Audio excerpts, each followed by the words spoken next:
पुढची मोठी बातमी, कोरोनाचं इंजेक्शन घेतलं नसतं तर आमच्यावर टीका करायला तुम्ही शिल्लक राहिला नसतात, अशी जहरी टीका चित्रा वाघ यांनी रोहित पवार यांच्यावर केली आहे। मोदींच्या योजनेचा फायदा घेतला नाही असा एकही माणूस दाखवावा, असं खुलं आव्हान देखील चित्रा वाघ यांनी रोहित पवार यांना दिलेलं आहे।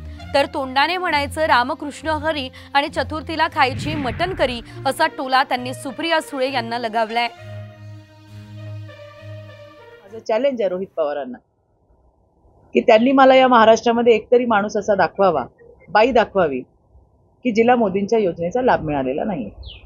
पवार लाभार्थी आहेत मोदींच्या असं म्हणायचं। हो, कोरोनाचं इंजेक्शन घेतलं नसतं तर कोणीच राहिलं नसतं, आमच्यावर टीका करायला पण राहिले नसते शिल्लक।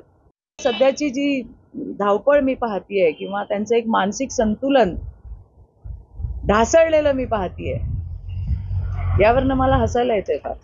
गाडीमध्ये कुणाला तरी बसवायचं, लगेच तिचा रील काढून घ्यायचा, त्याचा रील काढून घ्यायचा, तो लगेच इंस्टाग्रामवर पोस्ट करायचा, खाली लिहायचं ताई माझ्या हक्काची। हे हक्काचं काम त्यांनी केलेलं आहे। तोंडाने म्हणायचं रामकृष्ण हरी आणि चतुर्थीला खायची मटण करी।